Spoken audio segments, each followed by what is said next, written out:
Did you know Greek myth has monsters that do not just kill you, they erase your options, trap your mind, or turn an entire coastline into a graveyard with no fight involved? This is not a cute bestiary. This is a threat assessment list, ranked by what makes each creature functionally unbeatable. Numbers, regeneration, venom, speed, size, magic, and the ability to force one terrible choice after another. Today, I'm revealing the 10 most powerful monsters in Greek mythology.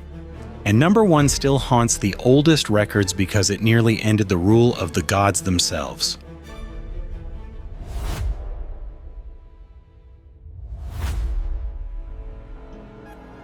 Imagine walking into a valley where every spear point fails, every arrow bounces, and the only thing you hear is your own breath getting louder because the animal is already circling you in silence.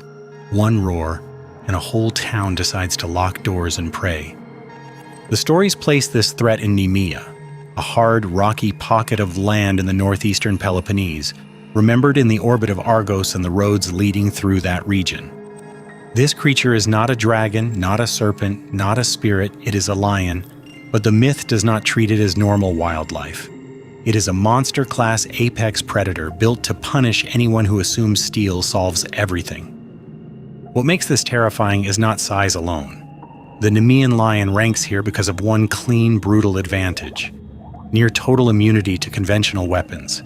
The hide is described as impenetrable, which turns every common survival plan into a joke.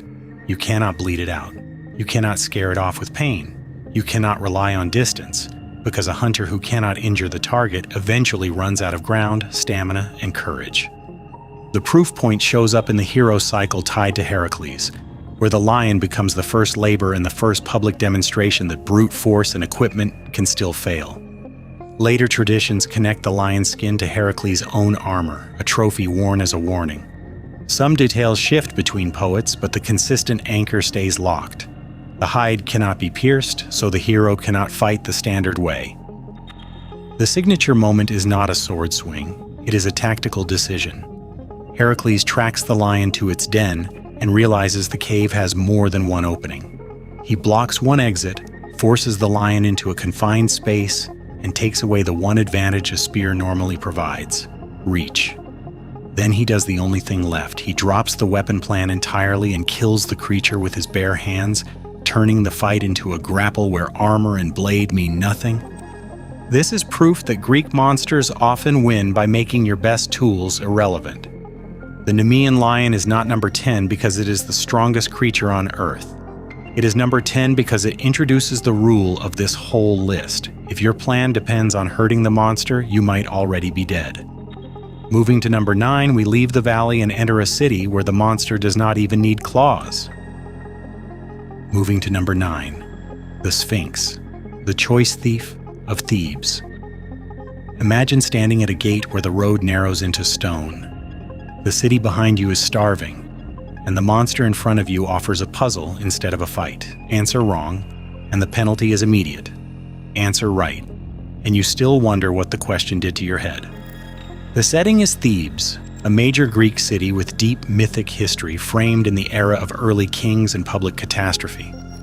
The Sphinx is described in plain terms: a hybrid monster with a human face and predatory body, posted on the approaches to the city. Her role in the world is not random terror.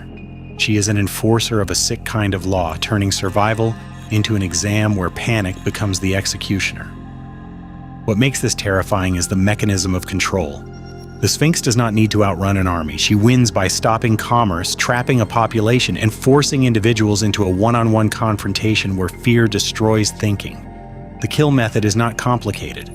The complicated part is that the Sphinx makes the victim participate, and that fractures morale faster than any siege engine. The proof is anchored in the Oedipus cycle, preserved through tragedy and retellings that treat the riddle encounter as a hinge point for Thebes. The exact wording of the riddle varies across sources, but the event stays fixed. The monster blocks the city, demands an answer, and corpses accumulate until one man gets it right. That is the record, not a battle, a mental choke point that breaks a region. The signature moment is Oedipus on the road, walking into a problem nobody else can solve. He does not win by strength. He wins by refusing the panic spiral. He listens, thinks, answers, and the Sphinx collapses out of the story in a sudden exit that feels less like defeat and more like a trap shutting off once the correct key gets turned. The city cheers, but the victory comes with a price that the myth later makes brutally clear. This is why the Sphinx makes the list. She isn't just a monster at a gate.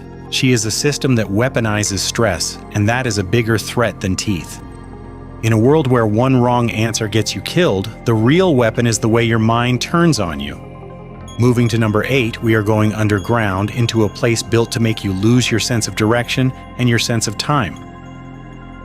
Moving to number 8, the Minotaur, the labyrinth butcher of Crete. Imagine waking up on a ship, dragged into a foreign palace and told you are tribute. Then you see the entrance, a maze of stone that swallows sound. The monster inside does not chase the whole island. It does not need to. You get delivered to its home. The time and location are Crete, centered on the palace culture that later Greek memory ties to King Minos and the power of Knossos. The Minotaur is a plain concept with an insane implication. A bull-headed man built for violence, contained inside engineered confinement. He is a monster type defined by one thing: he does not need to hunt. The world feeds him through politics and fear. What makes this terrifying is the combination of predator and environment. The Minotaur is dangerous, but the labyrinth is the multiplier. You cannot form a line. You cannot use cavalry. You cannot keep track of exits. Your torch runs down. Your group splits without meaning to. The monster hears breathing, footsteps, and the small mistakes that happen when people realize the walls do not end. The proof anchor sits in the Theseus narrative and the broader Athenian tribute tradition, where Athens sends youths to Crete in payment for prior bloodshed. Multiple later writers preserve versions of the maze, the tribute, and the palace politics. Some scholars argue over how much reflects historical memory of Minoan power, but the mythic record stays consistent on the key facts. The labyrinth exists, the tribute happens, and the Minotaur kills inside that space. The signature moment is Theseus walking in with a plan that is almost embarrassingly narrow. He brings no army. He brings one thread, given by Ariadne, and one promise to end the ritual. Inside, the fight becomes raw and close because weapons are less useful in tight corridors. He kills the Minotaur, but the real win is navigation. The thread keeps him from becoming another name lost in the maze. This is proof that Greek monsters do not always need magic to feel impossible. The Minotaur is a human engineering nightmare with horns, backed by a king who understands logistics. He wasn't just a beast. He was a state-sponsored execution machine. Moving to number 7, the threat shifts from one killer to a swarm that turns the sky into a weapon. Moving to number 7, the Stymphalian birds, the metal rain that forces cities indoors. Imagine stepping outside and hearing wings, not a few, but a moving cloud. Then the first feather hits the ground and cuts into wood. Then you realize the feathers are not decoration, they are ammunition. The stories place this outbreak around Lake Stymphalian in Arcadia, a region that Greek myth repeatedly treats as wild, difficult, and full of old dangers. These are not ordinary birds. They are monster-class predators linked to war gods and plague imagery in later interpretations. Their role is simple: overwhelm. No duel, no heroic spotlight. A single person becomes a target under a sky full of blades. What makes this terrifying is the numbers plus the delivery system. A lion has to reach you, a maze has to contain you. These birds turn distance into their advantage. They can strike from above, relocate fast, and hit multiple targets in seconds. The metal feathers function as natural projectiles, and even one wound becomes a problem when you cannot safely move through open ground to find help. The proof point appears in the labors of Heracles again, where this is treated as a problem requiring tools, not strength. The tradition mentions noisemakers, bronze clappers, or divine assistants to force the birds into flight patterns that expose them. Accounts vary in the exact method, but the consistent record is that ordinary hunting fails, because the flock density and the weapon feather trait change the rules.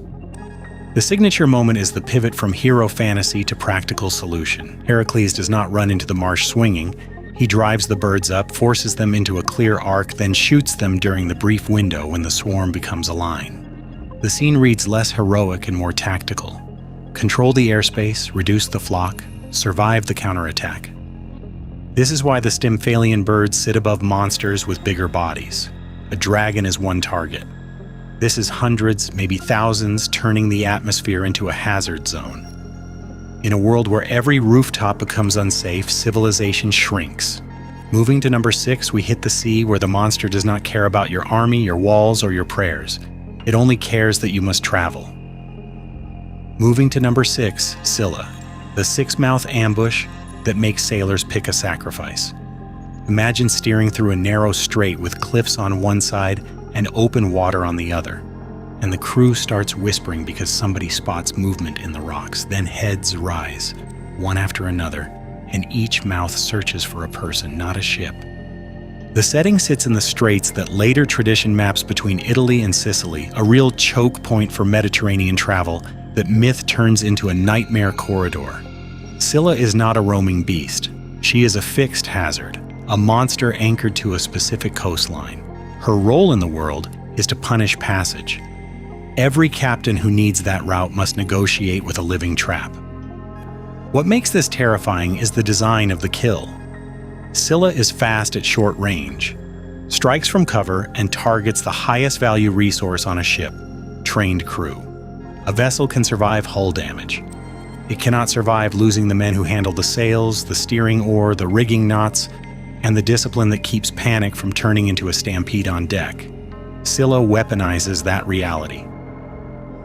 The proof anchor is an epic tradition, most famously the voyage narratives where the strait becomes a test of leadership under no-win conditions. Sources describe Scylla with multiple heads and a habit of snatching sailors straight off the deck.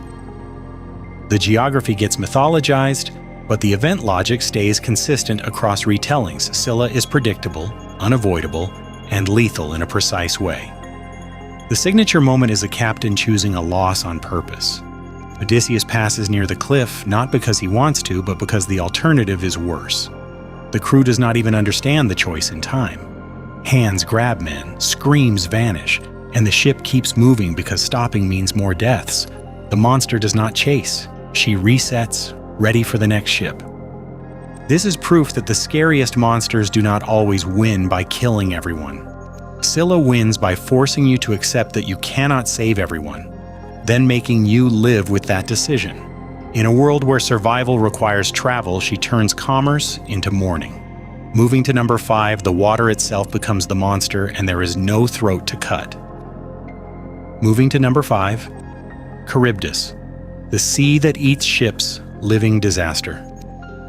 Imagine watching the surface of the water pull downward, not from wind, not from current, but from something beneath that drinks the ocean in huge gulps.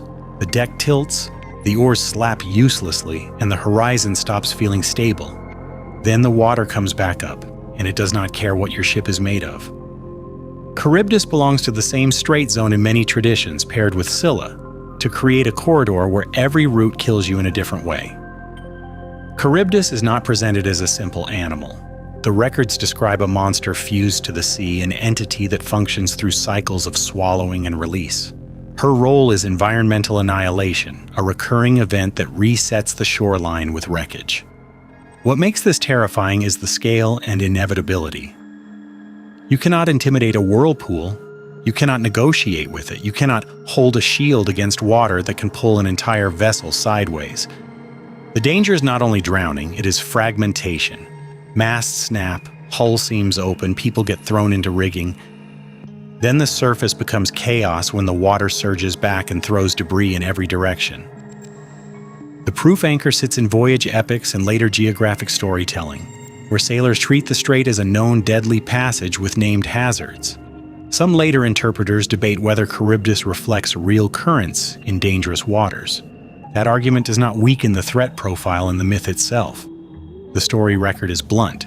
Ships vanish, and survivors are rare enough to become warnings.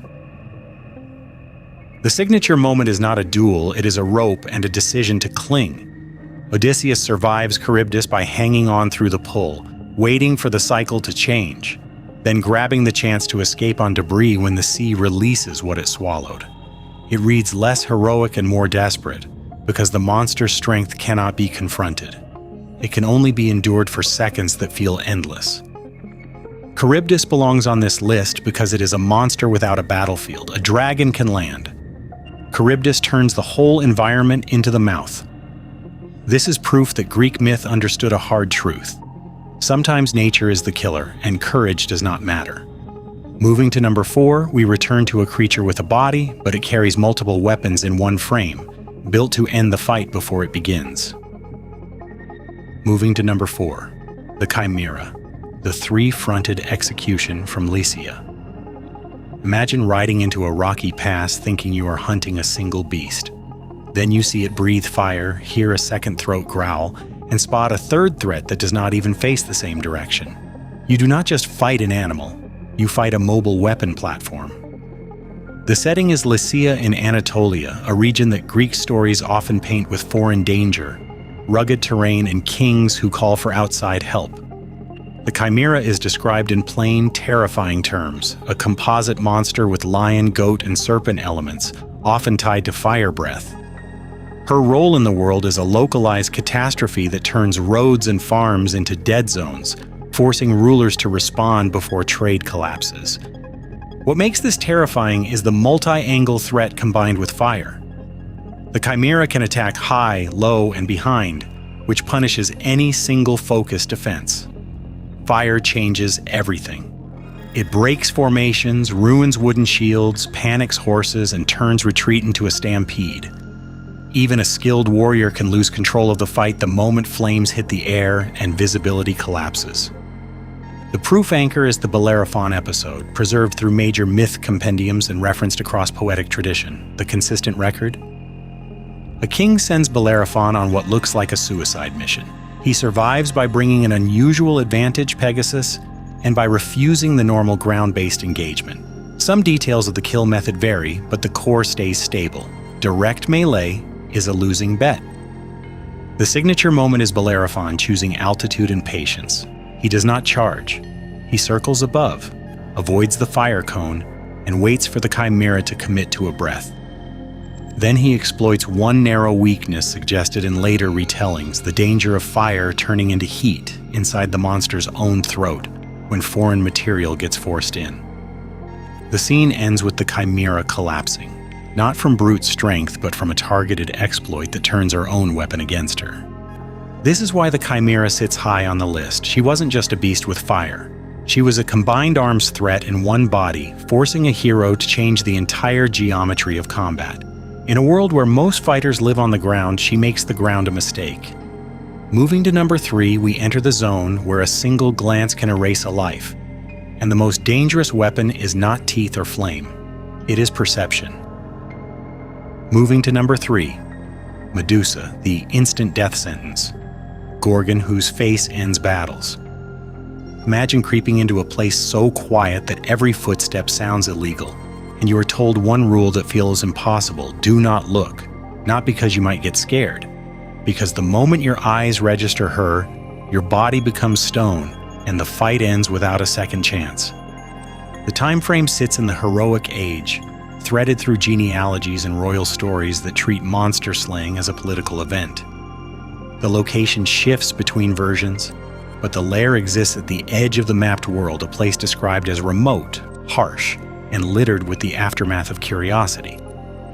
Medusa is a monster type tied to divine punishment and curse power. Her role is simple: boundary enforcement. She turns exploration into a one-way trip. What makes this terrifying is the speed of the effect and the way it bypasses skill. Venom requires a wound. Strength requires contact. Medusa's threat triggers through sight itself. That means a soldier can die while holding a shield, while carrying a sword, while standing behind a wall, if he looks at the wrong moment. It punishes human instinct because the brain wants to confirm the threat visually, and that confirmation kills.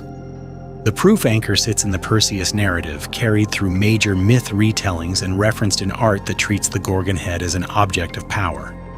The record is not subtle. Perseus uses reflective surfaces, divine gifts, and strict control of his gaze to survive. Some later sources debate Medusa's origin and whether she started mortal or cursed later, but the operational detail stays fixed across tradition. Direct sight equals petrification. The signature moment is Perseus approaching without looking, moving by reflection, reading edges and motion instead of faces. He closes in, swings once, and ends the threat in a single decisive act because hesitation is death. Then the myth escalates further. The severed head stays dangerous. It becomes a carried weapon that can petrify enemies later, which turns Medusa into a mobile disaster even after death. This is proof that power in Greek myth often persists beyond the body. Medusa's legacy is not only the body's turn to stone, it is the way her threat infects strategy. People stop trusting their own senses. Heroes must fight with their eyes half closed, and that changes everything. Moving to number 2, the threat profile becomes worse in a different direction. You can hurt it, you can cut it, you can even win a round, and it still keeps coming back with more mouths than before. Moving to number 2, the Lernaean Hydra, the regeneration engine that turns victory into multiplication. Imagine hacking through reeds near a poisonous marsh, hearing something heavy sliding under the surface, and the first head rises, then a second, then more, each one watching you with its own set of instincts. You swing, you cut, and you get a flash of hope. Then the wound seals, and the stump grows 2 new heads that look fresh and hungry. The setting is Lerna, near Argos, a place tied to springs, wetlands, and underworld associations in Greek storytelling. The Hydra is not framed as a wandering animal. It is a fixed terror embedded in a specific landscape that already punishes human movement. This monster category is a serpent beast with layered abilities, regenerative biology, toxic presence, and a home environment built to slow down attackers. What makes this terrifying is the feedback loop.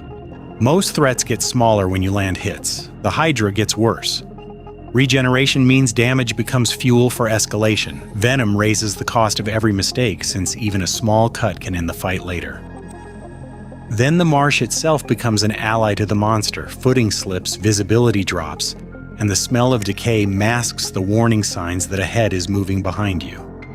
The proof anchor sits in the labors of Heracles, supported by multiple ancient sources that agree on the core sequence. Heracles cannot solve the Hydra alone through normal combat, and the heads multiply. The record includes a crucial dispute detail. Some traditions emphasize one head that cannot die normally, a core element that forces strategy beyond cutting. Even when details shift, the evidence pattern stays steady.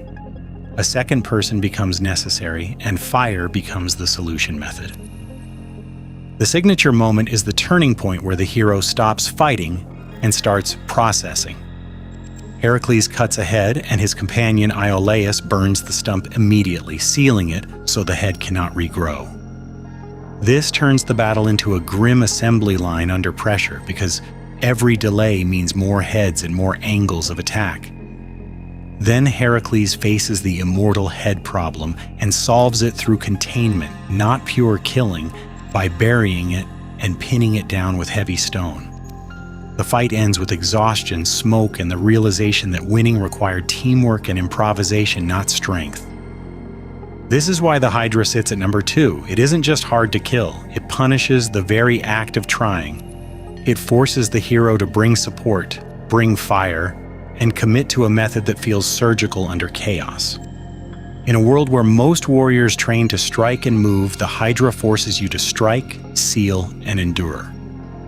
Moving to number 1, we leave monster near a city behind and enter the category of threat that does not threaten a hero or a kingdom. It threatens the structure of the cosmos. Moving to number 1, Typhon, the god breaker, whose attack nearly ends Zeus. Imagine the sky turning into a battlefield, not with armies, but with storms that move with intent. Imagine mountains shaking, seas lifting, and every familiar boundary between earth and heaven breaking down. This is not a monster you hunt. This is a monster that hunts the gods. The time frame belongs to the mythic prehistory of divine rule, the era when Zeus is still consolidating power and the world order is still contested. The location shifts across sources, often pointing toward the eastern Mediterranean, Cilicia, or mountain zones tied to volcanic violence and deep earth. Typhon is described in extreme terms: a vast, many-voiced, many-headed force linked to wind, fire, and chaos. His role is direct opposition to the Olympian order. He is not a local hazard, he is an attempted overthrow. What makes this terrifying is scale plus capability. Typhon is not only huge, he carries storm power that functions at strategic range. He can project destruction across distance, which means no wall matters and no army matters. Accounts describe roars and voices that confuse perception, fire that falls from above, and movement that reshapes terrain. Even the gods cannot treat this as a normal fight because the consequences spread beyond the battlefield. Cities do not burn. The world destabilizes. The proof anchor is strong. Typhon appears in major early sources that map divine genealogy and the history of cosmic conflict. Hesiod's Theogony provides one of the most influential descriptions, presenting Typhon as the ultimate challenge to Zeus's rule. Later traditions add details, including stories where Zeus gets overwhelmed, temporarily disabled, or forced into retreat before recovering and returning with full authority. Some pieces are disputed in the margins, but the central record remains consistent across centuries of retelling.